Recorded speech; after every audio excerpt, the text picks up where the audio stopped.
Welcome to the Hank Cisco Show, ladies and gentlemen. Don't touch that remote. Got a great show. Everything okay there? And away we go. Now, my guest today is a special guest. This is a very personal person that I met. We were having a Dolores, my wife, Dolores's chorus. We'd have a little memorial, I guess a memorial tribute along with the residents at a nursing home, and so she came and she talked and she sang along with us, and then she started telling us some of the things she does, whatever. And I could say that I don't know whether I want to call her an artist. I want to talk her a preacher. She's not a preacher, but she's able to be able to get, I'd say, words of wisdom.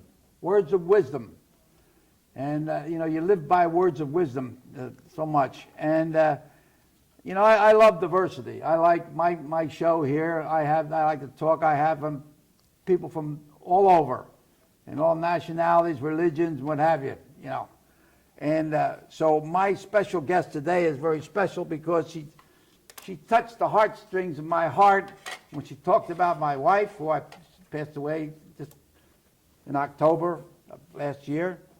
And so she brought about a lot of memories. One of the things that she painted this whole thing and put all these words of wisdom down here. And so before I go any more, I wanted you to meet her.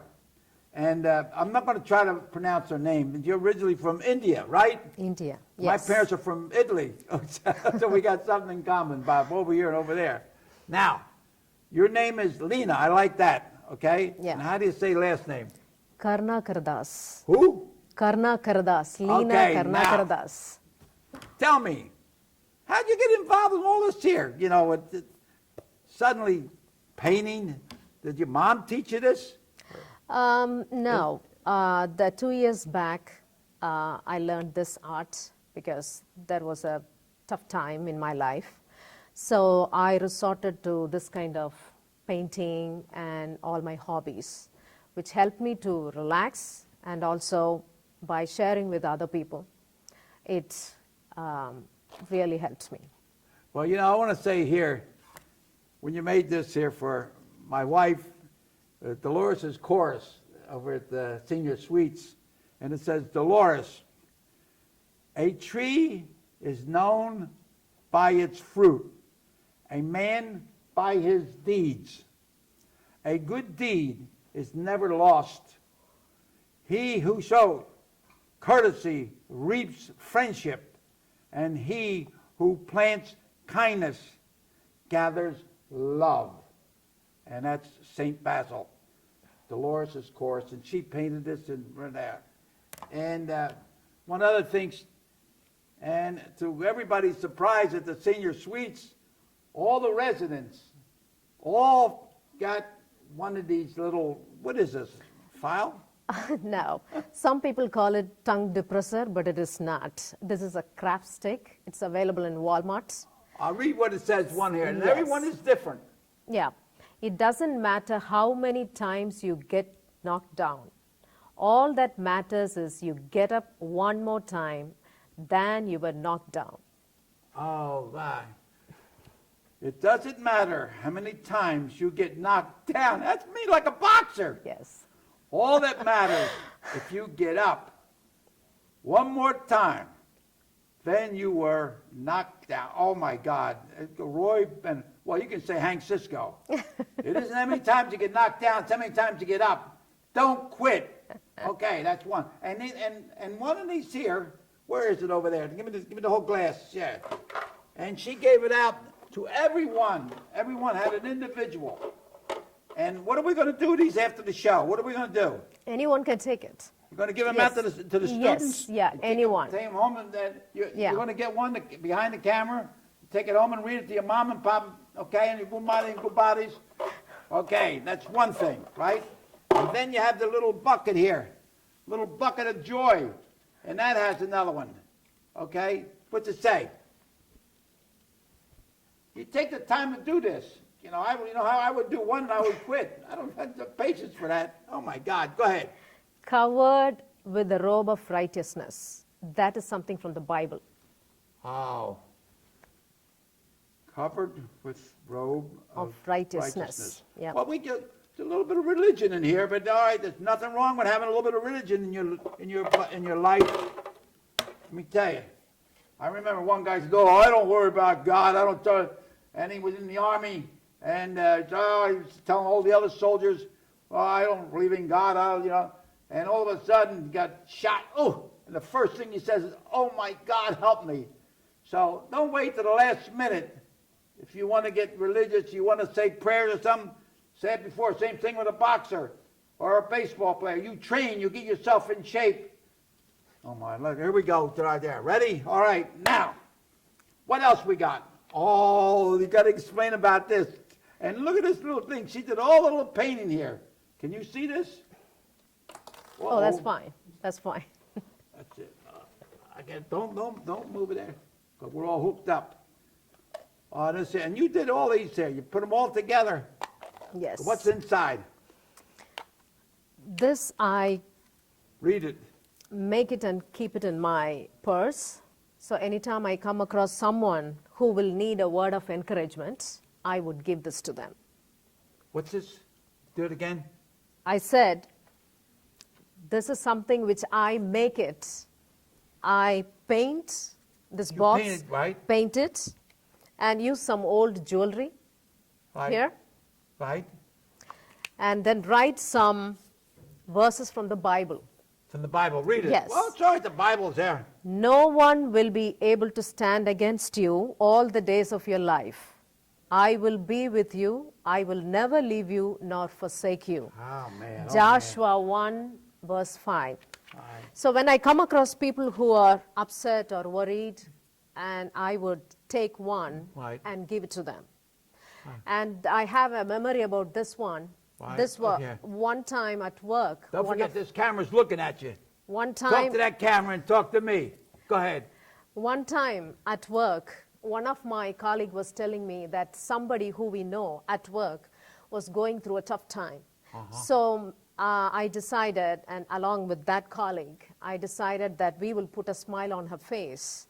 And we wrote a verse and put it like this and left it on her desk. Okay? And this colleague was videotaping her friend, when this was left on the table. And this friend, when she opened that and saw the word, she started to cry. And she didn't know from where who dropped it on her table. But the thing is, we were really touched. We didn't know that even the small act of kindness can make someone happy. Yeah, well, if you can do that, there's a lot of ways of getting happy. I mean, some people think you get happy by getting drunk, but they sober up and then they get miserable. so that's not right. Am I right, Joe? All right, yeah, that's right. We'll talk to you about that later. All right, now, you know, you are a very talented lady. Oh, thank you. Now, you have 2 sons, Yes. and I met them. We had dinner up at Greco-Roman. Yes. What's their names? My older son is Sandeep. What? Sandeep, he's in college. What kind of education you got? I have a background in English literature. As a child, I was very much interested in literature, not just English literature, but the literature of my mother tongue, Tamil. And my father is also very much What's your interested. father do? My father is an engineer, electrical engineer. Is he still living? He is, but he and retired. your mom still living? Yes. And they're over in India? Yes, they are. Hello, Mom and Pop. All right, YouTube, hang Cisco, and you'll see the show, okay? And when you come to the United States, you come over, we'll have a little dinner. They come over once in a while? Not, it's been a while. Well, when they come. Yes, You know? yeah. Yeah, and my daughter Carol, you know, she's my contact person, Carol Griffith. Yeah. And you know her, That's right? right, yeah. So, now, I said you're a very talented person, and sometimes talented persons have so much talent and they have the time to do the things, then suddenly something happens in their life that slows them down a little bit. I know. I got slowed down a little bit. I'm a former professional boxer, police officer, motorcycle, did everything. And I was taking a test for colon tests. Man, everything. Every time I took a test for something, health, I was all right. And I went to Montgomery Hospital and I get a colon test. And the doctor, they diagnosed that I had colon cancer. So he told my wife, Dolores, you tell him. So she come over to the bed and told me, you know. So I said, all right, let's go. That's not a death sentence. Yeah. Gonna see what's going on. Yes. And I got the treatment. So I want you. You are a survivor also. Yes. Right. Yes. And in fact, on the 20th of this month, there's going to be a walk for cancer survivors. Yes. At Einstein Hospital out at the walk Yes. in the park. I I'm part of. I have a bell. I ring it. So if anybody wants to come on the 20th, and my guest, in fact, tomorrow will be Dr. Berman will be my guest. We're going to talk about that. Yeah.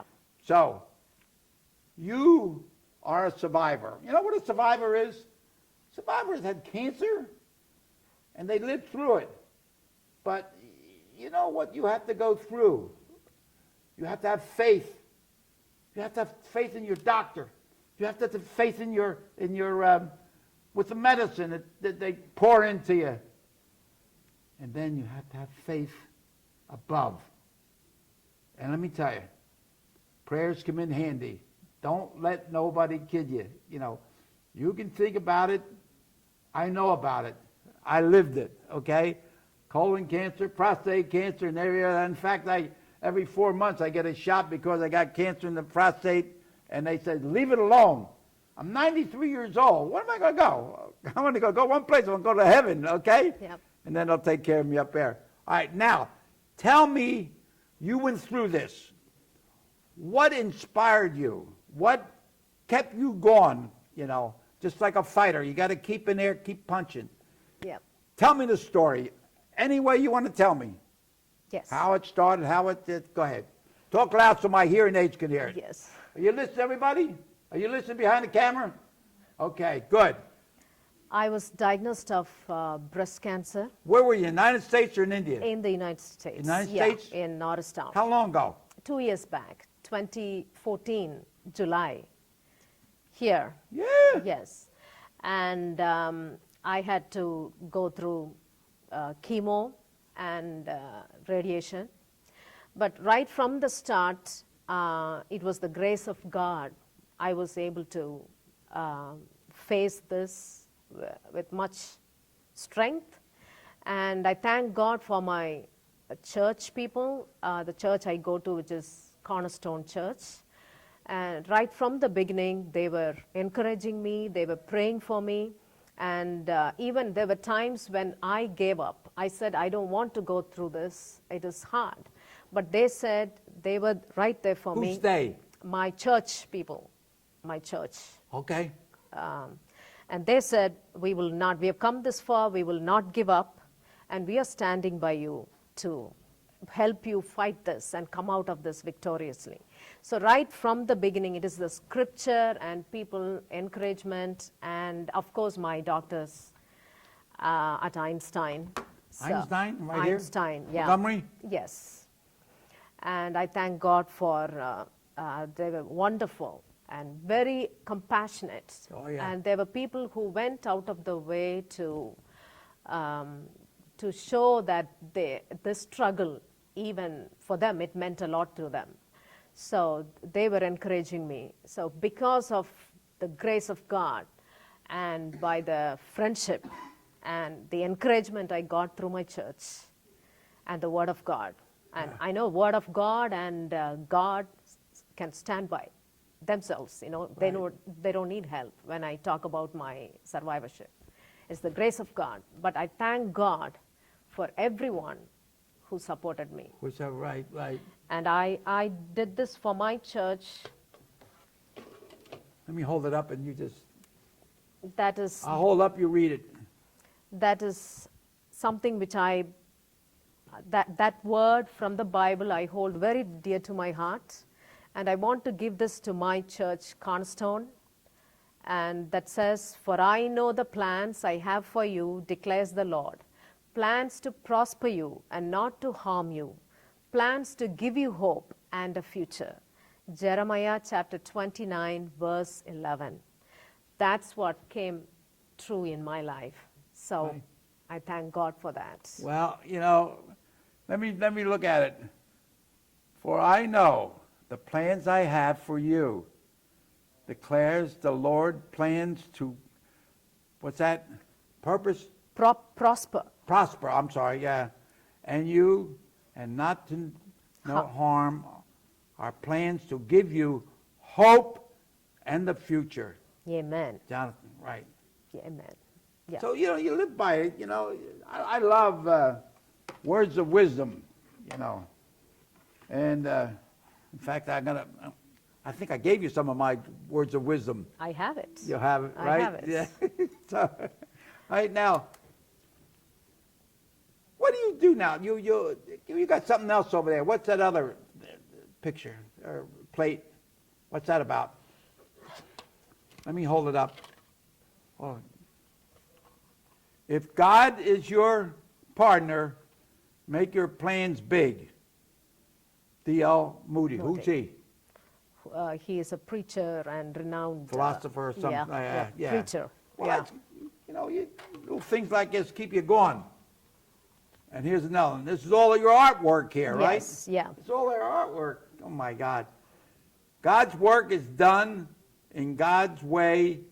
Will never lack God's supplies. Right? Amen. Yes. And, you know, you live on with things, different things to think of like that. And it's here. And what are you going to do with these afterwards when we're after the show? I'm going to give it to my friends To here. the stoners? Yes. If the students want to take it home and read it to their Yes, mom and yeah, pop? yeah. That's great. That would definitely make a good Mother's Day gift on Sunday. Oh. Surprise your mom. All right, now, we're going to get some questions from the audience. I don't know if it's coming through. And you got anything you want to tell someone that's right now, the family? You know, when somebody has cancer in the family, the whole family suffers in a way, different ways, you know. Is there anything you can pass on to say that help, you know, relieve some of this tension or whatever you want to call it? That's right. Beside prayer. That's right, yeah. Thing is, when a person is diagnosed of cancer, it appears as though the whole family goes through a different kind of treatment. Not just the person who is affected by cancer goes through chemo. The process affects the whole family. So that's the time, you know, you have to, as a family, you have to be united. And children, they have to, you know, my children were very cooperative and very understanding and supportive. Of course, they are boys, teenagers, they had their own ups and downs. But most importantly, they decided to make my life easier at that time. So even as friends, when they said, you know, as when a person is going through treatment, when a person struggles, fights cancer, the children or the other family members is overlooked, because everyone talks about the person who's going through the treatment, and they say, oh, she needs to be taken care of, and don't do this because that is going to hurt her, that is going to affect her. But no one in the process, the children or the husband or the parents, they are overlooked, ignored to some extent. So by the grace of God, I had a very good support system.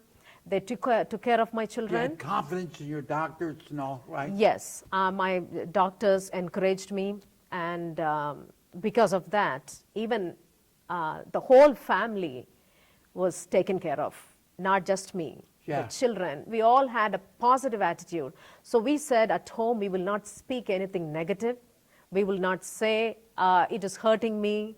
It is, I don't know when that is going to happen. We removed all the negative words from home. We said, even if there is an need for us to buy something, we would say, we don't have it now. We would rather say, we need to buy that. So instead of saying a negative sentence, negative word, we substituted with a positive word. Right. So whenever we spoke hope and positive things at home, even the atmosphere changed.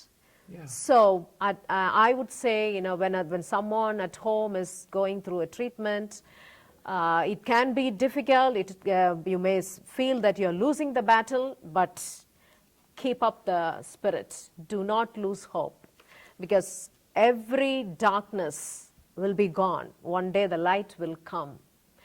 Light, that's why we say light at the end of tunnel. That day is coming, because that's what I saw.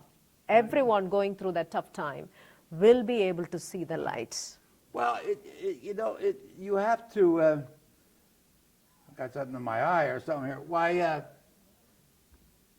you have to think positive.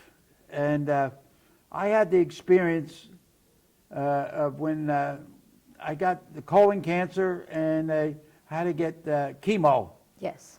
And mentally, I never, because when I was boxing, when I bell rang, I went out and I fought. I wasn't worrying about getting hit or anything. I was on my offense. But mentally, it can work on you, good and bad. Yeah. Now, I went there to Montgomery Hospital, and there was a small room, and this lady was being treated, and we sit there for maybe half hour, three-quarters of an hour, and put this in there, and it drop with the chemo. And this lady was sitting across from me, and she was pale, and she was eating ice, chewing on ice, I'm sitting there for 45 minutes just looking at her, being treated. I'm thinking I got cancer. I don't know whether I'm going to live or die, And after I left there, I went home, and I felt so depressed. I didn't know about myself or whatever it was. But then I thought to myself, this lady, I'm looking at her for 45 minutes, and I'm being treated for something, and she looks like she's almost dead. I'm looking at somebody dead in front of me So finally I said to the doctor, can you change my day so I don't have to be the same time I have to look her? So he says, yeah, he did. So he changed my day. Then after there, I was all right. I come home, get there. Finally, about 2 months later, or a month, or I don't know how long I was standing, she was back into my room. She changed her day. So all the time, she would just sit there and look at me. So then finally she says, you're Sergeant Cisco, aren't you? I says, yeah. She says, you were a policeman. And I says, yeah. She says, my father was a policeman. No kidding. And we start talking. I was all right. I left there. But, by her talking to me, conversation, took everything away. Mm-hmm. And all I concentrated on is getting well and saying my prayers. Same thing now, prayers. When Einstein had a blockage, 95% blockage, and they're wheeling me into the operating room. And on the way down, I'm saying, Hail Mary, full of grace. I said 10 Hail Marys on the way in. And then the priest, not the priest, but the doctor there, I said, who's going to operate on me? And he says, I am. I said, what's your name? He says, my name is Dr. Anderson. I said, can you film it? I want to put it on TV. So if you YouTube Hank Cisco, you'll see my operation, But he did it with Robert, whatever it is, But you got all this experience. And you just mentioned something about, what are you going to do with all this experience and then to go meeting with people? I don't say you're going to go on the streets and preach, but any contact. What is your plan? My desire is to create awareness.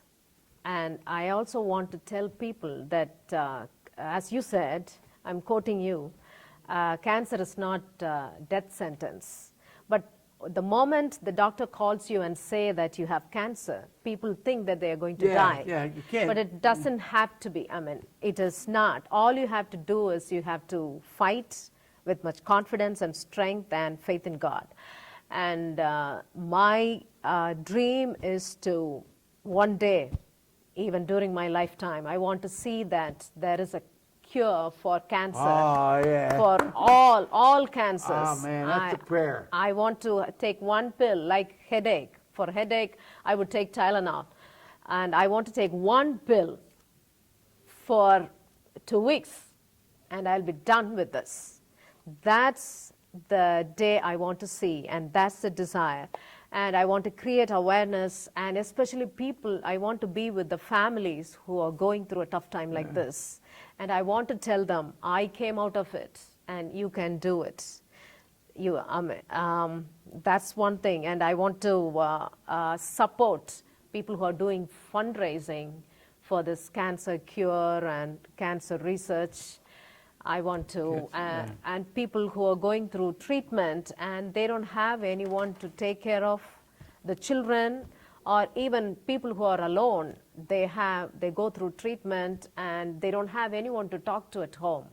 So I want to, if possible, I want to do whatever I can to make their lives easier. Just to sit with them and to talk about what is happening outside their homes. Because they'll be homebound. And I want to carry the message of hope into their homes. Right. Sit right next to them and say, there is life outside. I want you to not to give up now. And because I want you to get out of this place and go there. Yeah. So, You know, in boxing they say, don't lose the fight in the dressing room. Get in the ring and win it. win or lose it, right? Yeah. So, what are you going to leave here? What do you got? Anything else over there in the show? We only got 30 seconds more to go. What do you got? Another one? They're the same thing. What is it, right? But this is something which I use as a trick. When I leave the Hold it restaurant, up. every time I go to a restaurant, I have this. Right here, this camera here. Go ahead. Here. Right? I don't know what this is used for. No idea. I saw that in the dollar store and I painted it. And when you leave the bill, when you leave your credit card, you just leave this on top of the credit card so that the waitress will have to move this to take the card. So at that time, I will have a message inside. So she will read it and she will smile. And that is priceless. Okay. Oh, you know, the half hour is over, and I learned a lot here, and I'm glad that you brought a message out. And on the 20th, May 20th, at around 8:30, so we're going to be out there walking the park. And if I don't know if you want to come out there, and I ring the bell. I have a big fire bell. So if you want to come out, you can help me ring the bell, because we're both survivors. Yes. Can you do it? Yes. Okay, Yeah, I'll be and there. tomorrow I'll have people from Einstein here, and we'll talk more about this. And I'm just so happy that all these things you got here, it's unbelievable. So ladies and gentlemen, thank you so much for allowing us to come into your home. And a little prayer here and a little prayer there, help out a little bit. And so may God bless each and every one. And Leena, thank you so much. And thank you for Mom having and me. Pop, we're going to YouTube, and you watch your daughter here. I'm so proud of her. Okay? So until we meet again, keep bobbing and weaving, left hand high, stick, move, and keep your trunks off the canvas. Here we go. Adios, amigos. Here we go. To your health. Thank you. Leena, you got your health. We have everything, right? Yes. Amen. Salud. Thank you. In Italian, they say to your health. Salud. We got no questions from the audience, so we educated the audience. So, okay, here we go. On to victory, fighting as we go, go, go, go.